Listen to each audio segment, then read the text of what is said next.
Send in the clowns. Hello my friends and welcome back to Player Display. So as you can probably tell, our camera angle's a little bit janky, which means usually that we either have a very big figure to look at, or we just have no idea what the hell we're doing. But in this case, it's fortunately the former. So as I have before you, we have the Trick or Treat Studios Terrifier 1/6 scale Art the Clown figure. Yeah, I just read off the box. It makes the intro a little bit easier instead of, improvising the damn thing. So Terrifiers, if you don't know that movie, maybe it's best it stays that way. It's one of the most violent movies that I have ever seen, and oh, I enjoy it so much. It was kind of like a college movie for me. I booted up my computer in the dorm, threw on Terrifier, just watched it while eating a salad, and it was a great, grand old time. Lots of blood, lots of guts, all the good stuff. You thought Pennywise the Dancing Clown was scary? Then obviously you've never met Art the Clown, and I really wanted to have an action figure of him. Unfortunately, NECA wasn't coming around to it, but then again, you have Trick or Treat Studios, which has a pretty good track record, and I've never actually owned anything from them. So we're just going to do a full-on unboxing of this figure. So let's begin, as always, by looking at the box, and it is absolutely beautiful. If you go ahead and pan in, we have Damien Leone's Terrifier 1/6 scale Art the Clown figure, as I just said already. And up here, ages 17 plus, no children, no babies. So we also have this really friggin' awesome portrait of Art the Clown himself with the splattering of blood against this black and white backdrop, looking absolutely stunning. Then we got the Trick or Treat logo down there at the bottom right corner. Turning off to the side, we have pretty much the name of the figure as we just saw it before. Off to this side, exact same graphic. Off to this side, an actual shot of Art the Clown himself as he was shown in Terrifier and Terrifier 2, which I still need to see. Probably going to see it right after this review, though. And up here, same graphics as we've already seen. Oh, I did actually pay a little bit extra for this figure just so I could actually look inside it. I did find it in the wild, and I could do a little quality control check. And from what I could tell, everything looks absolutely fine. As you can see, we flip it open very similarly to NECA. We have an image of the figure or the character himself on the left, and on the right, we have the actual figure in a big old plastic bubble, so you can check for any paint app problems or any issues with the fabric, because this is a fully clothed figure, which is really neat, and everything looks just fine. So anyhow, let's go about opening this box. I can't imagine this will be any challenge. After all, Betsy at our side. We got the top over here. Just go ahead, cut that little piece of tape right there. There we go.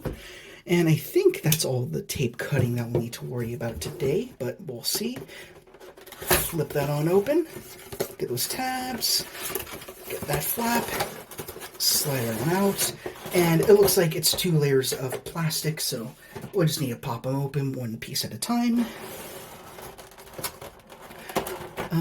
It doesn't seem like there's any pegs within the plastic itself, so it doesn't click open or anything. It just simply gravitates right off, and that's all. So let's go through each element of this figure. So firstly, we have the figure himself. Funnily enough, with a bag over his head, kind of similarly to what he attempted to do with one of his victims in the first Terrifier. So we'll have to put some time aside to remove those little baggies, or at least I will. Let's not worry about that for you. As for some alternate accessories, we have one holding a very tiny X-Acto blade right there, or surgical knife rather. Looking really tiny and delicate. I'm really pleased that it is glued right into the hand, so you don't have to worry about losing it or anything. And then we also have this grabbing hand right here. All of them done in a very nice blood treatment, not to mention. And lastly, we have his saw for what may be one of the most infamous and horrible death scenes in a horror movie. So that's really a great prop to have. And then also this little mysterious bag of who knows what that's in all these premium 1/6 scale figures that you're not supposed to eat. Believe me, I've tried. And here is a full figure fully unboxed. You have the main figure himself, 2 alternate hands, one holding a weapon, and then you also have a saw. So yeah, it's a pretty good assortment. No crazy surprises taking him out. No extra accessories I didn't expect to be there. Nothing was loose. Nothing was falling apart. It seems like a pretty good quality figure. Yeah, I was really curious to open this up because I've opened 1/6 scale figures from Hot Toys, Sideshow, some other off-brands. Never Trick or Treat Studios though. So yeah, first impressions so far, really damn neat. So let's push on in and take a closer look. Let's start off with the head sculpt, and it looks pretty damn accurate. Really love all the exaggerated facial features in the sculpt work. Love all the wrinkles, love the high risen cheekbones, and of course, I love the pale white that is eminent in this very Pagliacci looking clown that we have over here. But naturally, he's not as friendly or sad as Pagliacci. There's something that's a little bit more off, especially if you've seen the movie. But yeah, he's got a little bit of blood splatter going on. I wish it was a slightly darker crimson, but it sells the illusion that he just hacked someone up, at least a little bit, or maybe slit someone across the face, or whatever it is he does. But yeah, he's got the traditional clown makeup. He's got some eyebrows up here. He's got some heavy mascara, looking like Marilyn Manson. Got a little bit dribbled down, and you also have this blacked out mouth with some really nasty looking gums and teeth, looking really gnarly. Very good looking grin, I guess. Grimace, I'm not sure what you'd call it, but yeah, every detail on here looks fantastic. It's also worth noting that there's also some very subtle shading work, if you can make it out, especially up here at the forehead, to bring out some more of those wrinkles, indents, curvatures, and everything that makes out this head sculpt, which is probably the best part of this entire figure, especially when everything else is clothed and kind of hidden. Also got a little tiny top hat up here with the big old bald cap going all the way around. Let's do a good 360 of this head. You can see that it does have a few old wrinkles and everything, and ooh, it's got a really nice gold zipper going down the back. That's pretty. I never noticed that, but yeah, going around, of course, not soft goods up here. It's a solid piece, but it looks like it matches with the rest of the figure, although maybe a tad on the beigey side, but not enough to distract me whatsoever. It could be a different piece of cloth, right? That's kind of hiding under there, but anyhow, going on down, we have ruffled collar over here. We have a little bit of white and black, and pretty much the entire suit prevails with that duality. You got a little bit of Two-Face syndrome going on.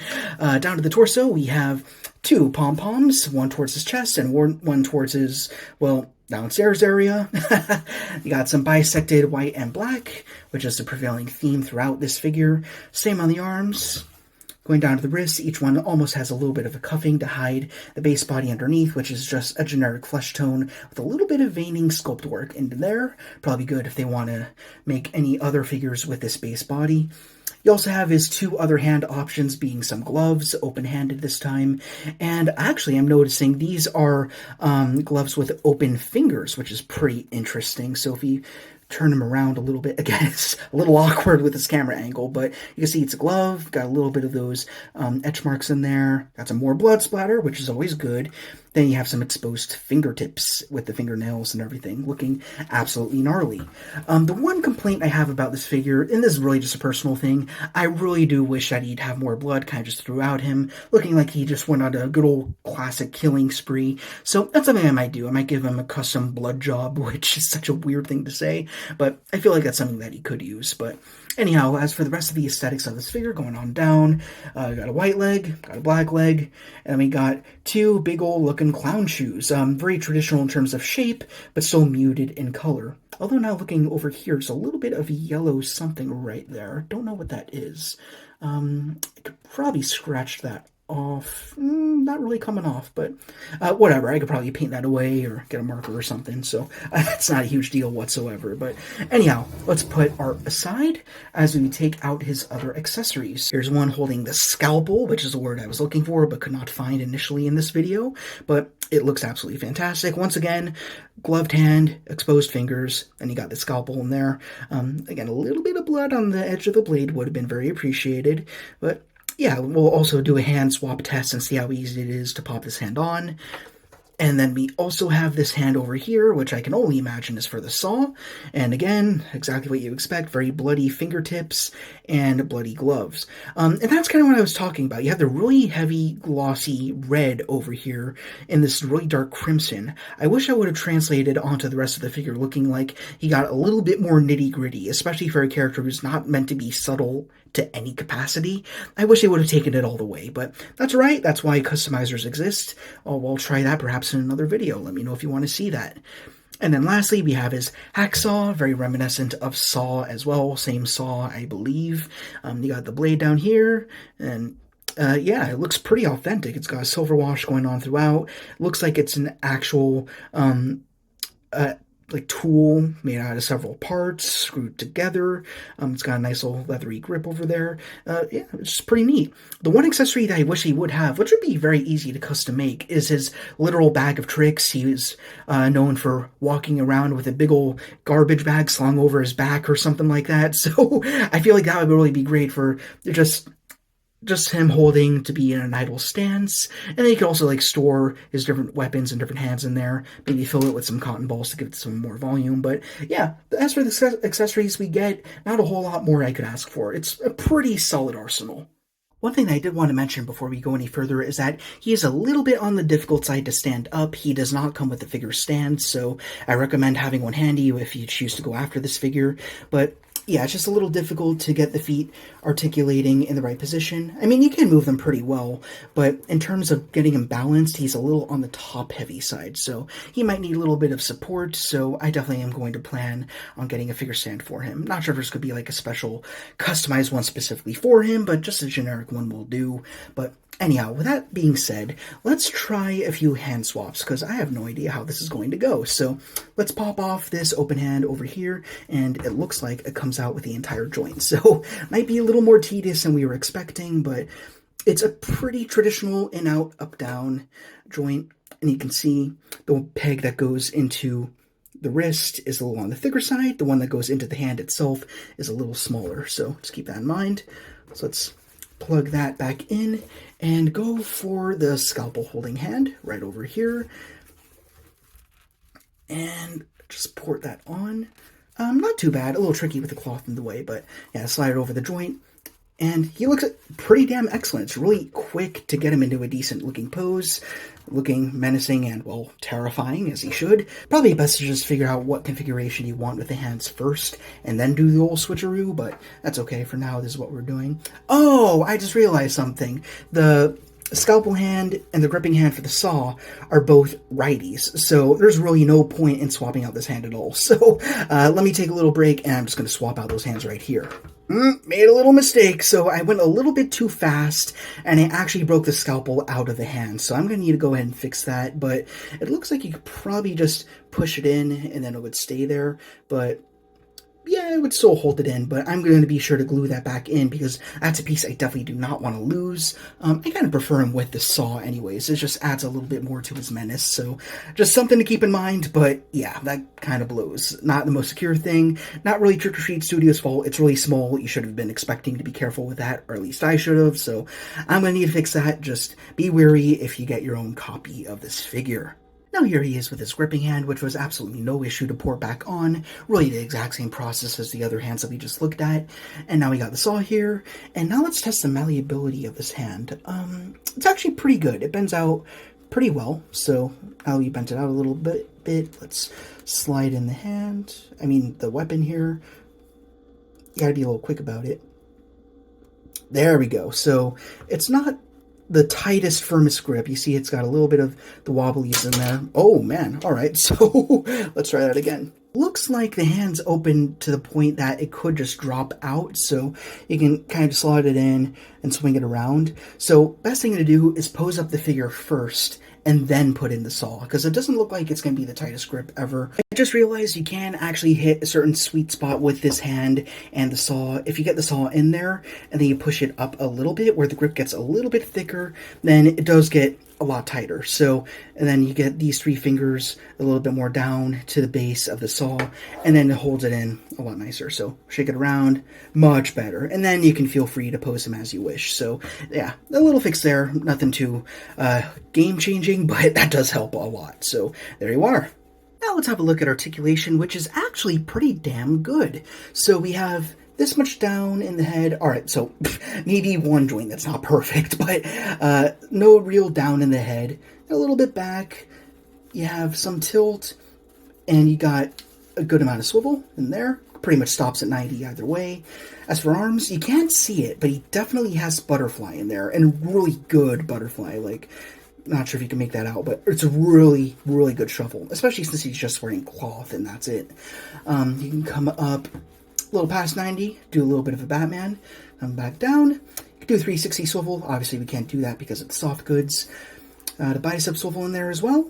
Double jointed elbows. which go all the way up. We also have wrists that can go in, out, up, down, whatever it is you prefer.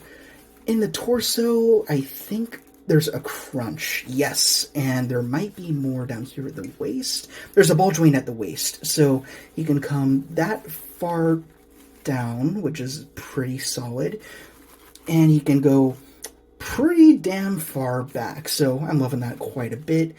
As for legs, if you move one arm out of the way, you can kick out to the side, almost to 90, not quite. As for forward, actually that does hit 90, not a whole ton back though. As for knees, double jointed, goes pretty far back, though it hits at the calf and the thigh, so not all the way in, but much more than you need. I mean, he's not a superhero character, so that's totally alright. As for ankles, you got swivels, you have a great amount back, good amount forward, and then you also have your rocker. I think this whole thing is just a ball joint, and then the shoe is popped onto it. I don't think there's an actual foot sculpt in there. So, yeah, all that being said, overall, the articulation is pretty much what you want it to be. So, very pleased. As for size comparisons, we'll keep things pretty light and simple. We have our Art the Clown over here, besides our Nosferatu and Grayscale from Sideshow Collectibles, and they scale pretty much at exactly the same height, so even though he's from Trick or Treat Studios, not one of the higher-end brands, we'll scale just fine with any other 1/6 scale figures that you have on your shelf, no issue. So, no doubts about that. He looks very good along other horror characters. I mean, yeah, they're like about 100 years apart, but that being said, they still match up pretty well with human proportions and all of that, so looking very good. But then lastly, as per usual, we have our Star Wars The Black Series, Mechamuck! Alright, so I understand that you were born during the silent era of film, so you couldn't talk, so I get you. But what's your excuse? My point made, I don't want to float. Goodbye. To sum up this review, I am very pleased with this figure. I do have a few little issues with it. I mean, obviously, it's hard for him to hold in the saw in his right hand, the fact that the little joints peg out with the hands themselves, and also the fact that his other alternate weapon-wielding hand, which is supposed to hold a scalpel and that fell out, is also a righty, so he can't be holding both weapons at once, which also would have been pretty cool. But that being said, I mean, it's really just the hand stuff. Everything else, especially the base body, the soft goods, and the head sculpt, are really excellent. Would prefer more blood, at least for me, but again, that's just aesthetic preference. You could really go either way. Even with his stark, clean look, he looks pretty solid, but I still might want to go ahead and do a little bit of custom work in there, so I'll have to do a big think about that. But all that being said, really is a solid figure. I do recommend him. Just be wary of the weird hand stuff going on, especially with this scalpel over here.